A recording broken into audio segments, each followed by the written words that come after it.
Hey, this is Professor Favors with American Literature. So, the discussion today is on Jack London's To Build a Fire. It is part of naturalism. So, previous lessons and lectures have been on romanticism, realism, political realism, and now we are going to get into naturalism. So, this is American Literature, Jack London's To Build a Fire.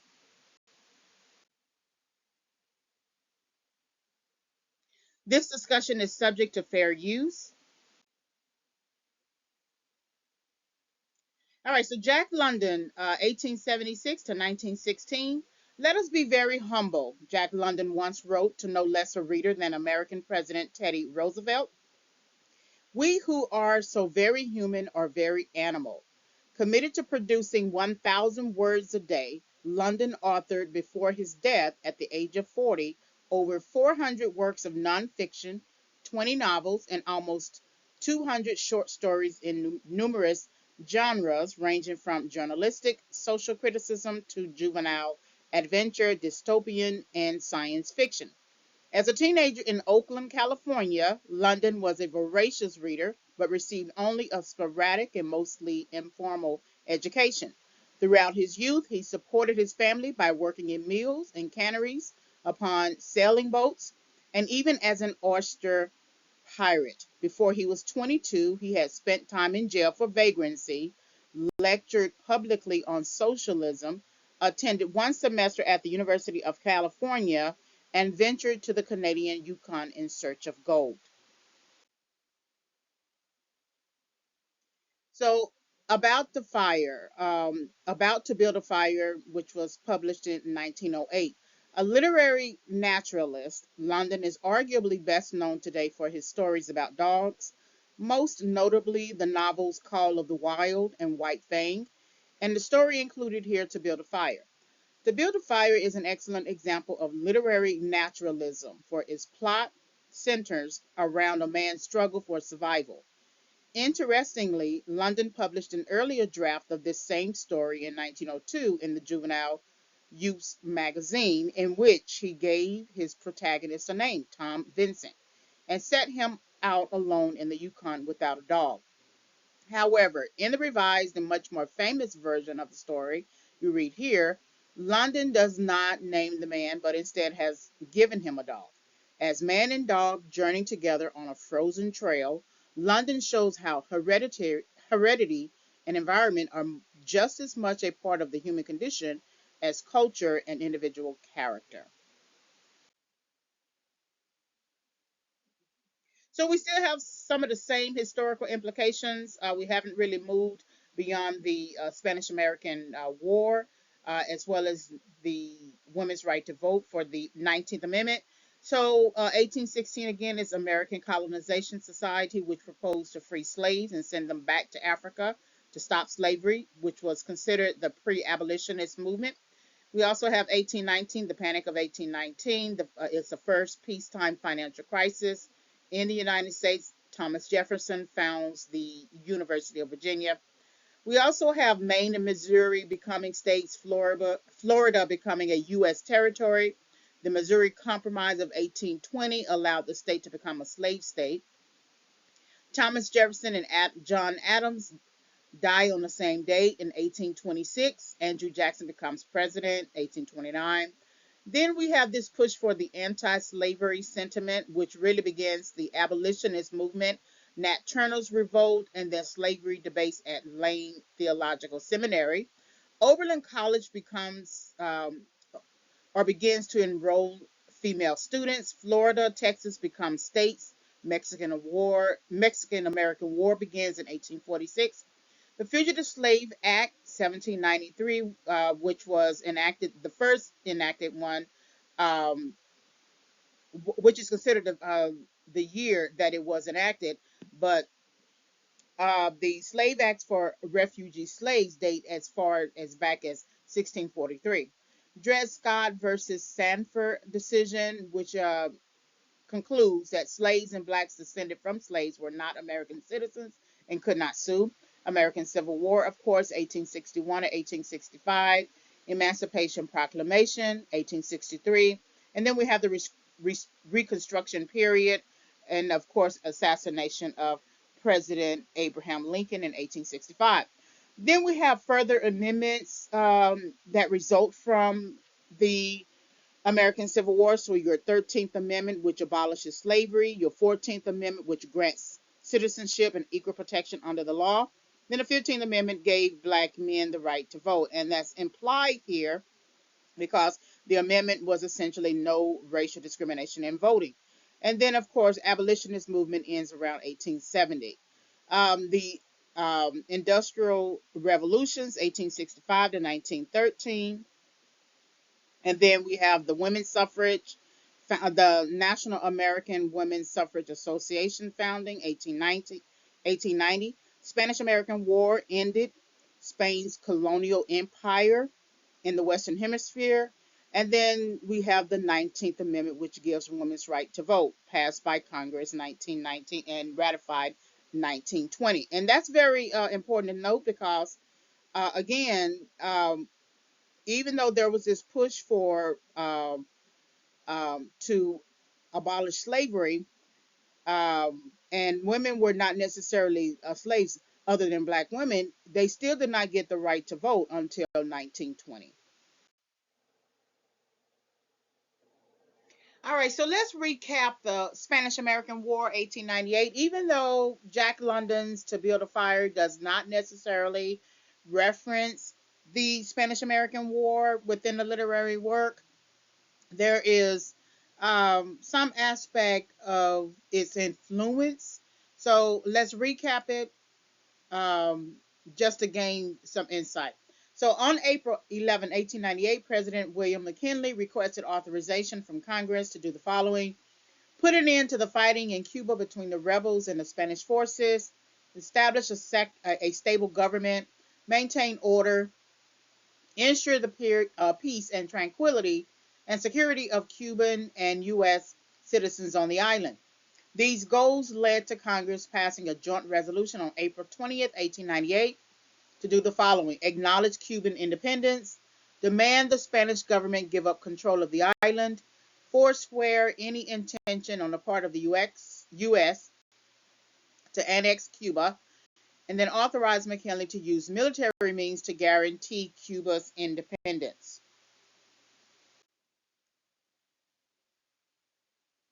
The Spanish government initially rejected the ultimatum, severing diplomatic relations with the U.S.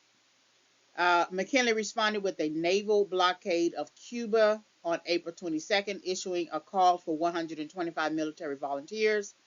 Spain declared war on the U.S., which forced Congress to vote to go to war on April 25. The U.S. Navy defeated the Spanish Army garrisons in Cuba and destroyed the Spanish Caribbean squadron on July 3rd. And then on July 26th, the Spanish government encouraged the French ambassador, Jules Cambon, to approach the McKinley administration to discuss peace terms. A ceasefire was signed on August 12th, ending the war 4 months later. Both the Spanish government and the U.S. signed the Treaty of Paris on December 10th, 1898.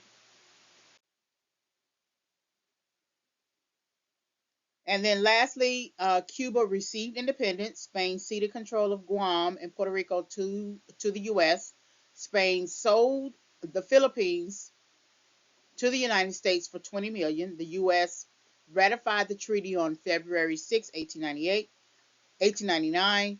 Hawaiian planters, businessmen sought annexation, but President Grover Cleveland rejected the request.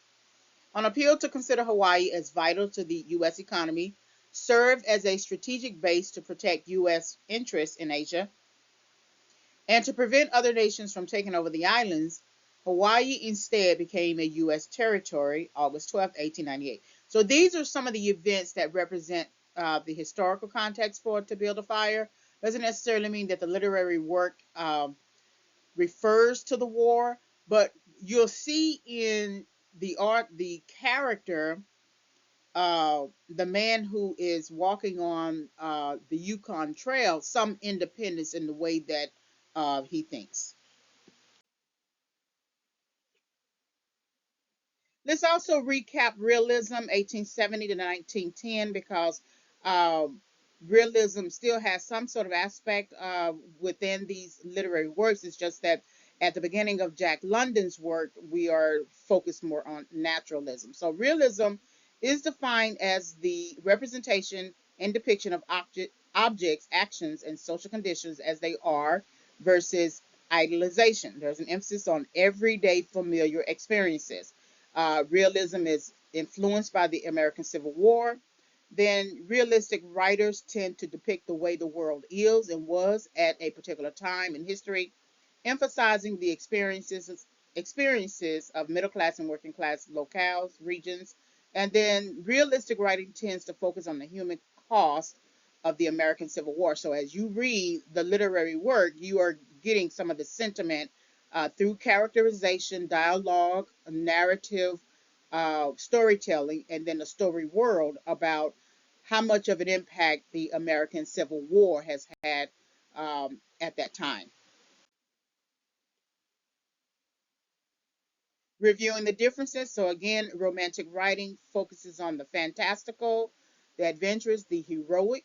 Realism writing focuses on real. It's an accurate imitation of life, as in truth in fiction, and it focuses mostly on the ordinary citizen. So once you understand realism writing, and of course the difference between romantic writing and realism writing, it'll help you understand that naturalism focuses more on the human struggle condition, and it's much of a depiction of the human experiences that tend to be more gritty.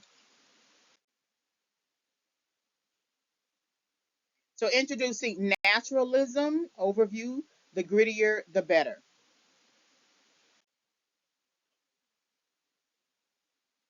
Naturalism defined, so it naturalists tend to intensify the realist perception. So, for instance, if the realism and as an extension of the realist who is writing that literary work focuses on the local color aspect of the locale or region, and there is a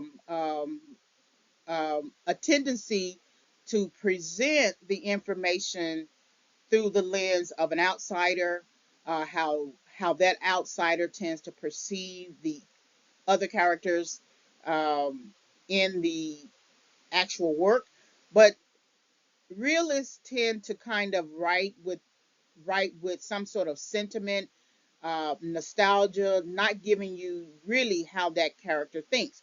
Naturalist is going to tell you exactly how that character thinks in terms of its perception. So realists rejected romanticism because it was more fantastical than real. Realists believed in the accurate imitation of life. Naturalists rejected realism because of its limitations in terms of subject matter. For the naturalist, the realist did not want to offend the sensibilities of its readers, who represented the genteel classes. Realists wrote about the darker aspects of human life and living. They were influenced heavily by the scientific ideas of Charles Darwin's views on evolution, arguing that humans were influenced by forces of heredity and environment beyond their control. There are origins to naturalism. So, through Emile Zola, a prominent French novelist, articulated the theory of naturalism in a book titled The Experimental Novel, published 1880. The novel is considered the literature of our scientific age, resembling a scientific investigation into reality. Zola is not concerned with plot as much as he focuses on the aspect of reality for examination. The novel is considered a report of his findings.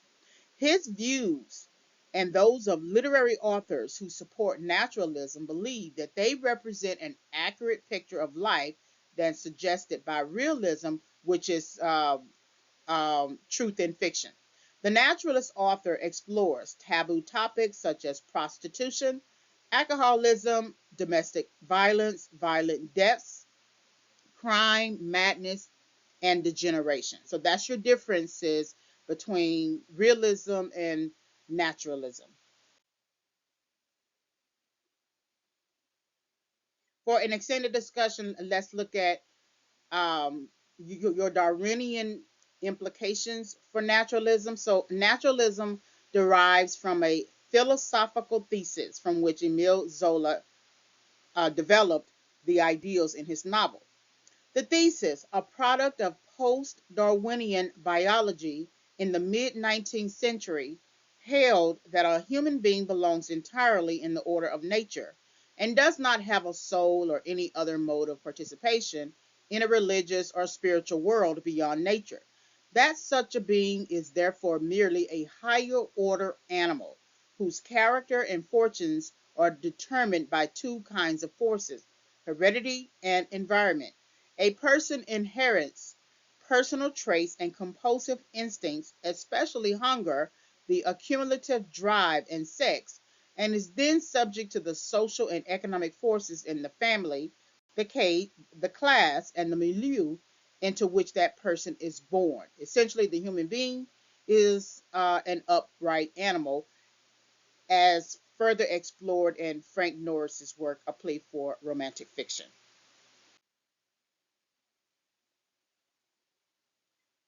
Naturalism as pessimistic, materialistic determinism. So sometimes defined as a pessimistic materialism determinism, naturalism sought to look at human nature in a scientific light, and the author often took on the role of scientist, coolly observing the human animal in a variety of plights, at the mercy of forces beyond his control or understanding, compelled by instinct and determined by cause and effect to behave in certain, often self-destructive ways as a result of heredity and environment.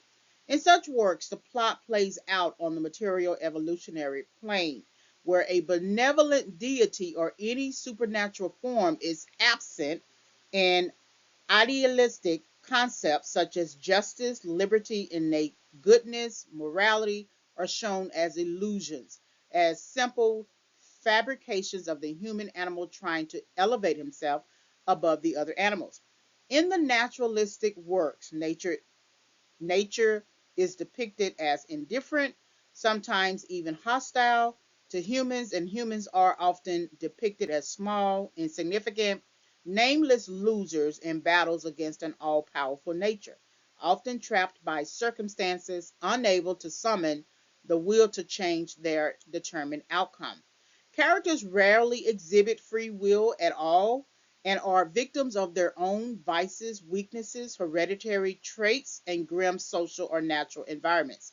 Naturalistic novels offer a journalistic perspective with narrative distance on the character's degeneration. So what you'll see in To Build a Fire is much of the main character's uh, decision to go at a trail alone. He does go with a dog, but he doesn't go with an actual human companion.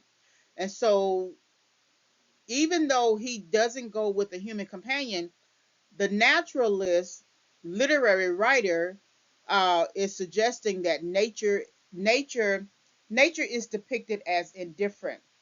But the irony is, why isn't the character actually depicted as indifferent, knowing that to go at a trail alone without a companion makes no real sense? So when you're thinking about when you are reading To Build a Fire, pay attention to the idea that the naturalist, as a pessimistic, materialistic determinist in a sense, um, can does not the character does not necessarily exhibit free will, even if the person is walking along a trail under his or her own decision making. It's the idea that basically that God doesn't exist, and that there's no real need for God to exist in just everyday decisions. So the most important thing to pay attention to is that this is um, the literary work is usually told in third person, so that gives it some sort of narrative distance, and it reads more like an observation than it does the narrator becoming involved with the character. So keep these ideas in mind. So let's discuss to build a fire, the human struggle, man's problem with judgment. Judgment could mean from a religious standpoint. Judgment could be also from a personal standpoint, just personal judgment. All right, so turning from the standard trail, Dade had broken cold and gray, exceedingly cold and gray, when the man turned aside from the main Yukon Trail and climbed the high earth bank, where a dim and little traveled trail led eastward through the fat spruce timberland. It was a steep bank, and he paused for breath at the top, excusing the act to himself by looking at his watch. It was 9 o'clock. There was no sun nor hint of sun, though there was not a cloud in the sky. It was a clear day. And yet there seemed an intangible pall over the face of things, a subtle gloom that made the day dark. And that was due to the absence of sun. This fact did not worry the man. He was used to the lack of sun. It had been days since he had seen the sun, and he knew that a few more days must pass before that cheerful orb due south would just peep above the skyline and dip immediately from view. One of the issues with just your own personal judgment is when you turn aside from the main trail. A lot of times, if you are running track, running on a field, running in an area where there's a running path, pay attention to when you actually run off that trail and what happens, how you are affected, how you're running, um, the running in even your legs is different. So when he turns off the trail from the main Yukon Trail, which is something that many people already take, it's everyone is very familiar with that trail. He's going to experience some setbacks, and we know that to be true because um, he was used to the he was even though he was used to the lack of sun, there was still absence of sun. And so in certain areas, that's important if you're going to turn off the main side of the trail. A part of the human struggle is that sort of struggle with no self-assessment. So, but all this, the mysterious far-reaching hairline trail, the absence of sun from the sky, the tremendous cold, and the strangeness and weirdness of it all made no impression on the man. It was not because he was long used to it. He was a newcomer in the land, a Chekao, and this was his first winter. The trouble with him was that he was without imagination. He was quick and alert in the things of life, but only in the things and not in the significances. 5 degrees below zero meant 80 odd degrees of frost. Such fact impressed him as being cold and uncomfortable, and that was all. It did not lead him to meditate upon his frailty as a creature of temperature and upon man's frailty in general, able only to live within certain narrow limits of heat and cold. And from there on it did not lead him to the conjectural field of immortality and man's place in the universe. 50 degrees below zero stood for a bite of frost that hurt and that must be guarded against by the use of mittens, ear flaps, warm moccasins, and thick soles. 50 degrees below zero was to him just precisely 50 degrees below zero. That there should be anything more to it was that was a thought that never entered his head. So he was not one for thinking about the significance of something. 50 degrees within an area that is largely already cold should have given him pause, given that he was a newcomer in the land. He not only does he go off the main trail, but he has also the added disadvantage that he's a newcomer in the land. He's not used to this particular type of area. He's not used to walking in the cold. Even though you can have mittens, you can have ear flaps, you can have warm moccasins, thick socks. You can if you're not used to this type of environment, it's going to affect you a lot differently, especially when you are walking the trail, walking off the main trail, and you are walking it alone.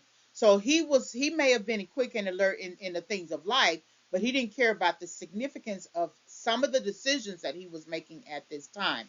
And so the thought that there should be anything more than the 50 degrees, that thought was never that never entered his head. So he has no real self-assessment. You can know something in life just generally, but every environment requires specific type of knowledge you need to know. Animal's instinct outweighs human reasoning. The animal was depressed by the tremendous cold. So we're talking about the dog companion that he's with. It knew that it was no time for traveling. Its instinct told it a truer tale than was told to the man by the man's judgment. In reality, it was not merely colder than 50 below zero, it was colder than 60 below, than 70 below. It was 75 below zero. Since the freezing point is 32 above zero, it meant that 107 degrees of frost obtained. The dog did not know anything about thermometers. Possibly in his brain there was no sharp consciousness of a condition of very cold, such as was in the man's brain. But the brute had its instinct. It experienced a vague but menacing apprehension that subdued it and made it slink along at the man's heels. And that made it question eagerly every unwanted movement of the man, as if expecting him to go into camp or to seek shelter somewhere and build a fire. The dog had learned fire and it wanted fire, or else to burrow under the snow and cuddle its warm away from the air. So the dog, in contrast to the human, has instinct. The dog has better instinct than the actual human does. So you would think that the human would have prepared better for the dog and for himself. No, um, the dog knows fire. In matter of fact, the dog is aware of fire, knows the timing of fire. He knows when his body, his animal body, experiences some sort of coldness, that fire should accompany it. But for the human is not reasoning enough to build a fire. The dog had learned fire. It wanted fire. So the dog knew that fire existed. The man should know that fire existed. By the time you get to 75 below zero, it's time to build a fire. So the dog has more instinct in this situation than the animal has more instinct in this situation than the human, because the human is not exercising the best judgment in this situation. Fire should be at the uttermost of his mind. Pang of regret. So once in a while, the thought reiterated itself that it was very cold and that he had never experienced such cold. As he walked along, he rubbed his cheekbones and nose with the back of his mittened hand. He did this automatically, now and again changing hands. But rub as he would, the instant he stopped his cheekbones went numb, and the following instant the end of his nose went numb. He was sure to he was sure to frost his cheeks, he knew that, and experienced a pang of regret that he had not devised a nose trap of the sort Bud wore in cold snaps. Such a strap passed across the cheeks as well and saved them. But it didn't matter much after all. What were frosted cheeks? A bit painful, that was all. They were never serious. At 12:30 to the minute, he arrived at the forks of the creek. He was pleased at the speed he had made. If he kept it up, he would certainly be with the boys by 6. He unbuttoned his jacket and shirt and drew forth his lunch. The action consumed no more than a quarter of a minute.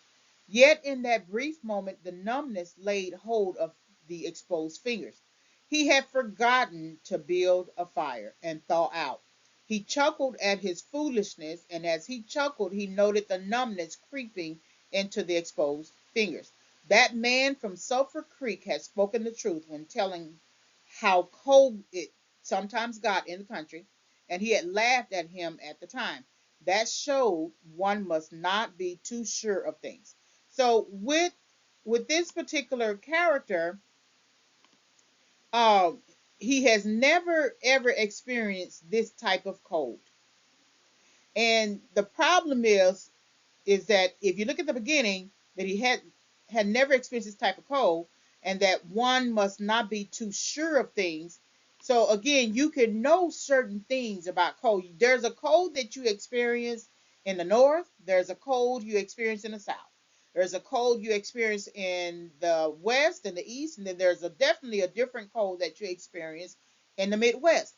And so just because your experiences with cold in one geography of the country, just because you experience that cold doesn't necessarily mean that it's the same kind of cold you are going to experience on the Yukon Trail, which is much closer. So he mocks the man who told him that he should have actually gone with a companion, and we'll see that later. And so he realizes at the beginning that he hasn't experienced this type of cold. The most important aspect of this that he doesn't understand is that he had forgotten to build a fire. He had forgotten to build a fire. If you're going to be in this type of cold, you need to have knowledge of this type of cold, for one. If you're going to be in this type of cold, you need to prepare well for this type of cold. Think about the cold as a metaphor for a career. If you're going to be in a certain kind of career, you need to prepare for that career. You need to have the knowledge, especially technical knowledge. You don't go into a career workforce environment just winging it. You don't go on the Yukon Trail, off the main trail, just winging it. It's a different type of cold. It's a different type of experience. So uh, he should have immediately thought that he needed to build a fire. That's the objective. If you're going to be on this type of trail in this type of cold, but he mocked the old man. Lack of knowledge. So this man did not know cold. Possibly all the generations of his ancestry had been ignorant of cold, of real cold, of cold 107 degrees below freezing point. But the dog knew. All its ancestry knew, and it had inherited the knowledge, and it knew that it was not good to walk abroad in such fearful cold. It was a time to lie snug in a hole in the snow and a certain wait for a certain of cloud to be drawn across the face of outer space whence this cold came. On the other hand, there was keen intimacy between the dog and the man. The one was the toil slave of the other, and the only caresses it had ever received were the caresses of the whiplash and of harsh and menacing throat sounds that threatened the whiplash. So the dog made no effort to communicate its apprehension to the man. It was not concerned in the welfare of the man. It was for its own sake that it yearned back toward the fire. But the man whistled and spoke to it with the sound of whiplashes, and the dog swung in at the man's heels and followed after. So again, of course, this man did not know cold, but the dog knew. The dog knew. The dog's ancestry knew. The dog had inherited the knowledge, and the dog knew that it wasn't a good idea to walk abroad in such fearful cold. And so, what I thought was very interesting in this part, even though there's keen intimacy between the dog and the man, uh, the dog doesn't make any effort to communicate its apprehension to the man because they can't communicate with each other. There may be intimacy with the dog in terms of being a companion to each other, but when it comes down to it, the male character needs another male character. The male character needs uh, a direct companion, an equal companion to help him in this particular journey, to help him on this journey. He can rely on the dog for whatever the dog can give him based upon the dog's ancestry. The dog does have knowledge. The dog knows. He has ancestry. He has inherited knowledge. But if the dog was a human, the dog could tell the man that this is not the code you should have come in. You should not have come to this type of code. But there was someone who was trying to give him this information and he refused. So we're going to see that now. Disregarded warnings. He knew there must be no failure. When it is 75 below zero, a man must not fail in his attempt to build a fire.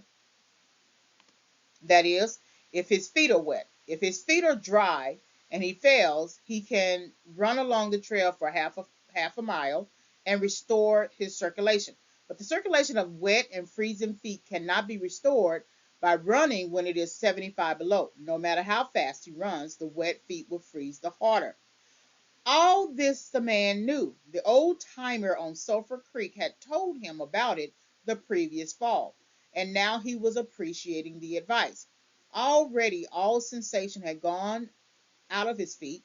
To build the fire, he had been forced to remove his mitten, and the fingers had quickly gone numb. His pace of 4 miles an hour had kept his heart pumping blood to the surface of his body and to all the extremities. But the instant stopped. The action of the pump eased down. The cold of space smote the unprotected tip of the planet, and he, being on that unprotected tip, received the full force of the blow. He remembered the advice of the old timer on Sulphur Creek and smiled. The old timer had been very serious in laying down the law that no man must travel alone in the Klondike after 50 below. Those old timers were rather womanish, some of them, he thought.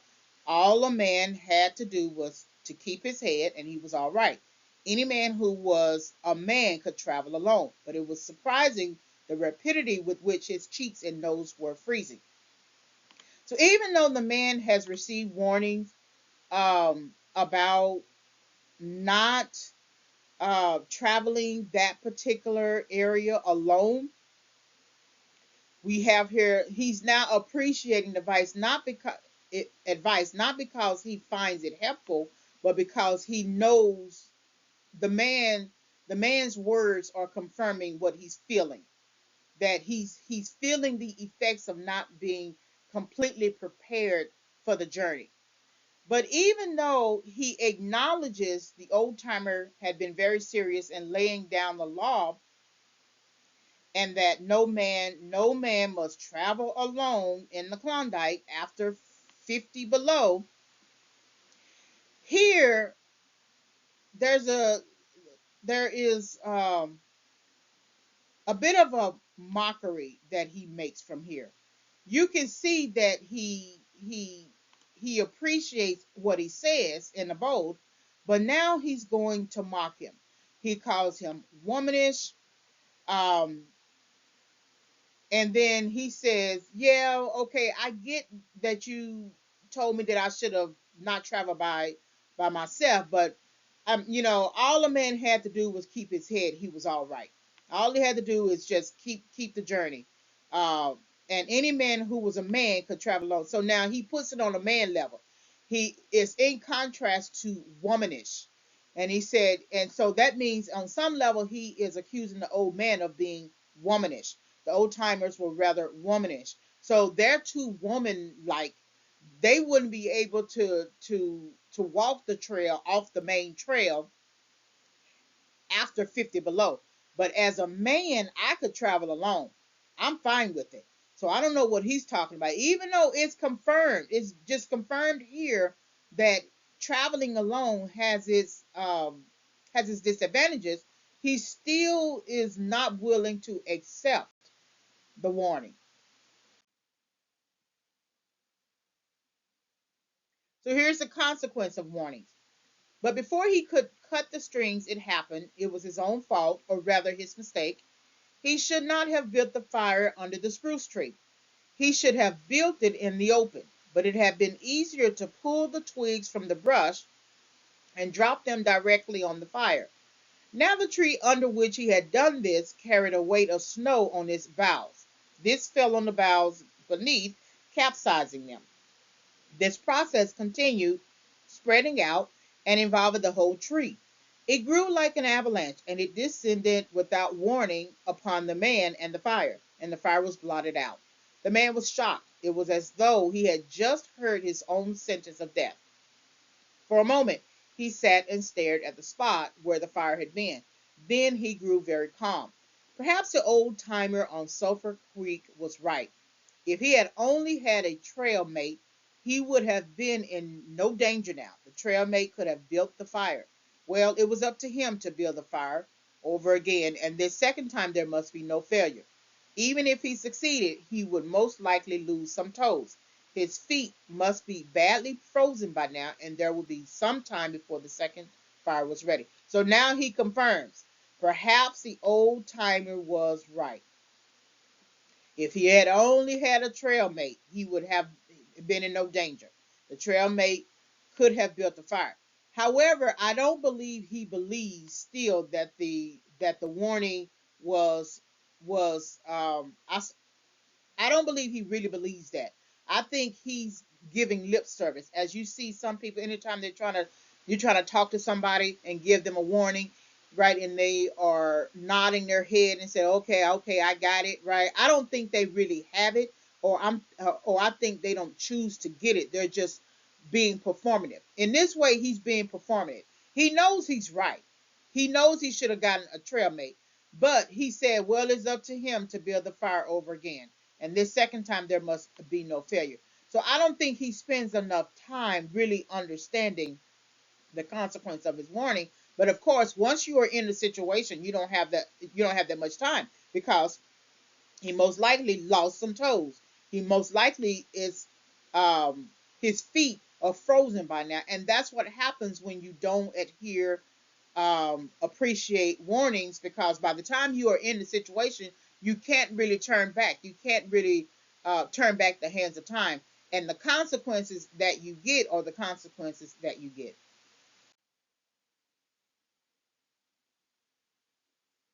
All right, fear and the need for survival. So the sight of the dog put a wild ideal into his head. He remembered the tale of the man caught in a blizzard who killed a steer and crawled inside the carcass, and so was saved. He would kill the dog and bury his hands in the warm body until the numbness went out of them. Then he could build another fire. He spoke to the dog, calling it to him, but in his voice was a strange note of fear that frightened the animal, who had never known the man to speak in such a way before. Something was the matter, and its suspicious nature sensed danger. It knew not what danger, but somewhere, somehow, in its brain arose an apprehension of the man. All this happened quickly, and before the animal could get away, he encircled his body with his arms. He sat down in the snow and in this fashion held the dog while it snarled and whined and struggled. He realized that he could not kill the dog. There was no way to do it. With his helpless hands, he could neither draw nor hold his staff knife nor throttle the animal. He released it, and it plunged wildly away with tail between his legs and still snarling. This is what happens when you get off the main path and you experience consequences. And instead of accepting the fact that you should have planned better, you create a different plan. In this case, he's desperate. So he's thinking, well, if I just kill the dog, I can get warm. Versus had he prepared well before leaving to go onto the trail and already had what he needed to have warm, he wouldn't have to kill the dog. And so, of course, he come to the understanding that he's not going to be able to kill the dog, because the apprehension or the instinct from the dog understood. The dog is instinctual, so the dog understood that his voice was changing. It wasn't the same kind of changing. It wasn't The dog, just remember a couple of slides before this, the dog and the man have a relationship in terms of they intimately know each other. They understand. They have walked together as animal and human, and so they know each other. So the dog is going to know. The dog is going to know the difference between the way the man speaks to him in a natural, normal, less apprehensive way, and when the man is speaking into him in a way that is sort of frightening for the animal. But he does come to the understanding that he cannot kill the dog, and so the dog has now they have developed a different relationship. The dog has to change his own instinct, whatever instinct that he had towards the man, as being of a companion to the man and support to the man. That is going to change. He's going to look at him just as suspiciously as if the man would look at the dog suspiciously if the dog had attacked him.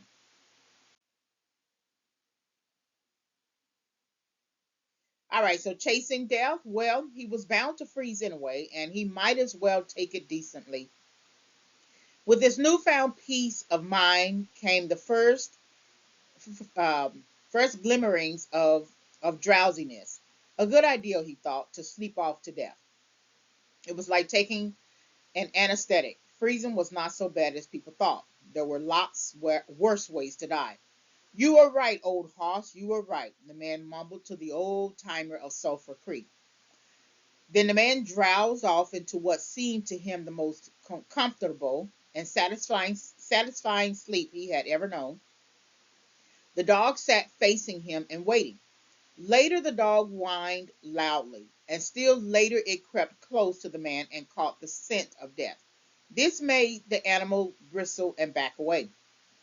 A little longer it delayed, howling under the stars that leaped and danced and shone brightly in the cold sky. Then it turned and trotted up the trail in the direction of the camp it knew, where were the other food providers and fire providers. Food and fire providers. So now we get a true appreciation of what the old timer said.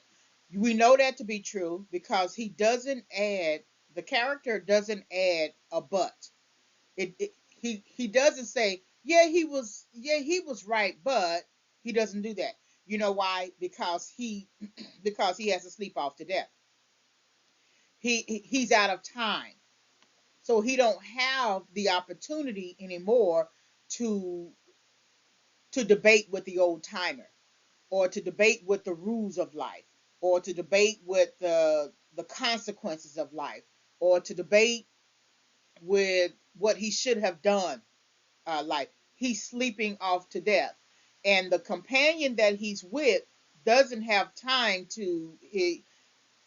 That companion senses death, the scent of death. So the companion again is operating in its instinct about death and what's going on with the man who is sleeping off to death. So then all he has to do, all the animal has to do is what he's going to do instinctually. Go up the trail in the direction of the camp it knew, because remember, the dog has knowledge. The dog has more knowledge than the man. Where the other food providers and fire providers are. So the dog goes on and lives this life because a dog is going to do what a dog is going to do. And so the dog in this particular case is not the wrong one. The dog has been working with instinct, has inherited knowledge about the situation. The dog knows the path. So therefore, that's why you don't see in reading this that the dog sat next to the man and just laid with him. No, he understood that I have to go on with my life in a sense, and find the next food provider and the next fire provider. But it is here that we know, and it's really a mumble. It's really a mumble that it's almost like he doesn't want to really admit it, but he has no choice. He done got to a point where he's now chasing death, and he has no choice but to agree to it. All right, so these are the works consulted for Jack London's Build a Fire, and then Naturalism. There's a definition of realism, naturalism, and then a Britannica entry for analysis of representation, Emile Zola. Then, of course, your resources on realism, Spanish American War, glossary of literary terms, writing for English courses, and then point of view from Merriam Webster's.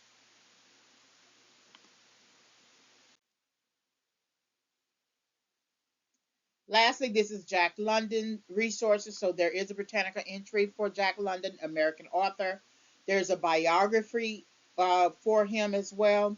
And then there is a bibliography, Jack London Online, Sonoma State University. So if you're interested in his work, if you visit this website here, london.sonoma.edu, it's a extremely long bibliography of works and critical works, scholarship, etc. So this is the end of the presentation.